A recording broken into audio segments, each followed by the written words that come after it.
Hello दोस्तों, स्वागत है आपका मेरे यूट्यूब चैनल। और आज हम बात करने जा रहे हैं धूमकेतु निशुम्बरा के बारे में, जिसे नासा के स्टीरियो ए ने अंतरिक्ष में यात्रा करते हुए कैद किया। यह धूमकेतु 400 साल में एक बार सूर्य के चारों ओर परिक्रमा करता है, इसीलिए इसे देखना एक बहुत बड़ी बात है। धूमकेतु निशुम्बरा क्या है? धूमकेतु निशुम्बरा एक लंबी अवधि का धूमकेतु है, जिसका मतलब है कि इससे सूर्य के चारों ओर परिक्रमा करने में 200 से 1 लाख साल लगते हैं। यह धूमकेतु पहली बार 2020 में जापानी खगोलविद हायातो निशुम्बरा द्वारा खोजा गया था। धूमकेतु सूर्य के चारों ओर परिक्रमा करने वाले छोटे छोटे खगोलीय पिंड है जो बर्फ, धूल और चट्टान से बने होते हैं। जब धूमकेतु सूर्य के पास आते हैं तो उनकी बर्फ पिघलने लगती है और वाष्पित हो जाती है। इससे धूमकेतु के चारों ओर एक कोमा बन जाता है, जो गैस और धूल का एक चमकदार बादल होता है। सूर्य के विकिरण के प्रभाव में धूमकेतु की पूंछ बनती है, जो गैस और धूल की एक लंबी धारा होती है जो सूर्य से विपरीत दिशा में होती है। धूमकेतु कैसे बनते हैं, यह वैज्ञानिकों को पूरी तरह से समझने में नहीं आया है। हालांकि माना जाता है कि धूमकेतु सूर्य के चारों ओर परिक्रमा करने वाले धूल और गैस के एक बड़े बादल, जिसे ऊट क्लाउड कहा जाता है, से बनते हैं। ऊट क्लाउड सूर्य से अरबों किलोमीटर दूर स्थित है। जब किसी धूमकेतु को किसी ग्रह या अन्य पिंड के गुरुत्वाकर्षण का खिंचाव महसूस होता है, तो यह ऊट क्लाउड से बाहर निकलकर सूर्य की ओर बढ़ने लगता है। धूमकेतुओं की कक्षा अत्यधिक अंडाकार होती है, जिसका अर्थ है ये सूर्य के बहुत करीब आते हैं और फिर बहुत दूर चले जाते हैं। कुछ धूमकेतुओं की कक्षा इतनी लंबी होती है कि उन्हें सूर्य के चारों ओर एक परिक्रमा करने में हजारों साल लग जाते हैं। धूमकेतुओं का अध्ययन करना वैज्ञानिकों के लिए बहुत महत्वपूर्ण है। धूमकेतुओं को सौरमंडल के सबसे पुराने पिंडों में से एक माना जाता है और उनका अध्ययन हमें इस बात की जानकारी दे सकता है कि हमारा सौरमंडल कैसे बना और कैसे विकसित हुआ। धूमकेतुओं का अध्ययन करके वैज्ञानिक सौरमंडल के शुरुआती दिनों के बारे में अधिक जान सकते हैं, जैसे कि पानी और जैविक अणु कैसे पृथ्वी पर आए। धूमकेतु निशुम्बरा का स्टीरियो ए का फुटेज। नासा के स्टीरियो ए अंतरिक्ष यान ने धूमकेतु निशुम्बरा को अंतरिक्ष में यात्रा करते हुए कैद किया। यह फुटेज धूमकेतु को उसके शानदार कोमा और पूंछ के साथ दिखता है। कोमा धूमकेतु के केंद्र में एक चमकदार क्षेत्र है जो धूल और गैस से बना होता है। पूंछ धूमकेतु के पीछे एक लंबी धारा है जो तब बनती है जब सूर्य की गर्मी और विकिरण कोमा से धूल और गैस को दूर धकेलते हैं। धूमकेतु निशुम्बरा से वैज्ञानिक ने क्या सीख सकते हैं? धूमकेतु निशुम्बरा जैसे धूमकेतुओं का अध्ययन करके वैज्ञानिक हमारे सौरमंडल के शुरुआती दिनों के बारे में अधिक जान सकते हैं। धूमकेतुओं को सौरमंडल के सबसे पुराने पिंडों में से एक माना जाता है और उनका अध्ययन हमें इस बात की जानकारी दे सकता है कि हमारा सौरमंडल कैसे बना और कैसे विकसित हुआ। विभिन्न प्रकार के धूमकेतु, उनकी कक्षाएं। धूमकेतु को 2 मुख्य प्रकारों में बांटा गया है: लघु अवधि धूमकेतु और दीर्घ अवधि धूमकेतु। लघु अवधि धूमकेतु वे धूमकेतु होते हैं जिनकी कक्षा 200 वर्ष या उससे कम समय के में सूर्य के चारों ओर होती है। इन धूमकेतुओं को आमतौर पर बृहस्पति के गुरुत्वाकर्षण बल द्वारा सूर्य के करीब लाया जाता है। लघु अवधि धूमकेतु में से सबसे प्रसिद्ध हेली धूमकेतु है, जो हर 76 वर्ष में पृथ्वी के पास से गुजरता है।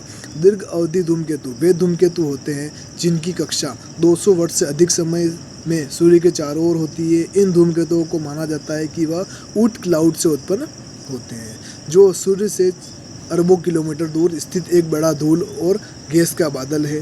दीर्घ अवधि धूमकेतुओं का अध्ययन करना अधिक कठिन होता है क्योंकि वे सूर्य के पास कम ही आते हैं। हालांकि इन धूमकेतुओं का अध्ययन वैज्ञानिकों को सौरमंडल की शुरुआती दिनों के बारे में अधिक जानने में मदद कर सकता है। धूमकेतुओं की कक्षाएं अत्यधिक अंडाकार होती है, जिसका अर्थ है कि वे सूर्य के बहुत करीब आते हैं और फिर दूर चले जाते हैं। कुछ धूमकेतुओं की कक्षा इतनी लंबी होती है कि सूर्य के चारों ओर परिक्रमा करने में हजारों साल लग जाते हैं। धूमकेतुओं की कक्षाएं इस बात से प्रभावित हो सकती है कि वे अन्य ग्रहों और बड़े पिंडों के गुरुत्वाकर्षण क्षेत्र से कैसे गुजरते हैं। उदाहरण के लिए बृहस्पति का गुरुत्वाकर्षण बल कुछ धूमकेतुओं को सूर्य के करीब ला सकता है या उनकी कक्षाओं को पूरी तरह से बदल सकता है। धूमकेतुओं की कक्षाओं के अध्ययन से वैज्ञानिकों को यह समझने में मदद मिलती है कि धूमकेतु कैसे उत्पन्न होते हैं और वे सौर मंडल के चारों ओर कैसे घूमते हैं। धूमकेतु की कक्षा का अध्ययन यह भी समझने में मदद कर सकता है कि धूमकेतु पृथ्वी जैसे ग्रहों पर पानी और जैविक अणु कैसे ला सकते हैं।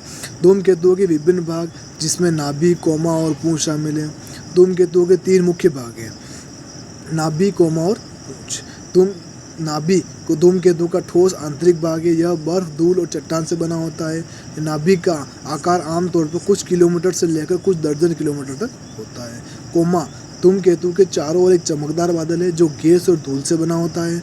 जब धूमकेतुओं सूर्य के पास आते हैं तो उनकी बर्फ पिघलने लगती है और वाष्पित हो जाती है। इससे कोमा का निर्माण होता है। कोमा का आकार नाभिक से हजारों किलोमीटर बड़ा हो सकता है। पूंछ धूमकेतुओं के पीछे एक लंबी धारा है जो गैस और धूल से बनी होती है। पूंछ का निर्माण तब होता है जब सूर्य की गर्मी और विकिरण कोमा से धूल और गैस को दूर धकेलते हैं। पूंछ की लंबाई लाखों किलोमीटर तक हो सकती है। धूमकेतु की पूंछ 2 प्रकार की हो सकती है, धूल की पूंछ और आयन की पूंछ। धूल की पूंछ धूमकेतु के ठोस कणों से बनी होती है, जबकि आयन की पूंछ धूमकेतु के गैसीय कणों से बनी होती है। धूमकेतु के विभिन्न भागों का अध्ययन करके वैज्ञानिक यह समझने की कोशिश कर रहे हैं कि धूमकेतु कैसे बनते हैं और वे कैसे विकसित होते हैं। धूमकेतुओं का अध्ययन सौर मंडल के शुरुआती दिनों के बारे में अधिक जानने में वैज्ञानिकों की मदद भी कर सकता है। वैज्ञानिकों द्वारा धूमकेतुओं का अध्ययन कैसे किया जाता है? वैज्ञानिकों द्वारा धूमकेतु का अध्ययन विभिन्न तरीकों से करते हैं। सबसे आम तरीके धूमकेतुओं की तस्वीरें और वीडियो लेना, और यह धूमकेतुओं का आकार, संरचना, गति के बारे में जानकारी प्रदान कर सकता है। वैज्ञानिक धूमकेतुओं से प्रकाश का भी अध्ययन करते हैं। इस प्रकाश का अध्ययन करके वैज्ञानिक धूमकेतुओं की रासायनिक संरचना के बारे में जान सकते हैं।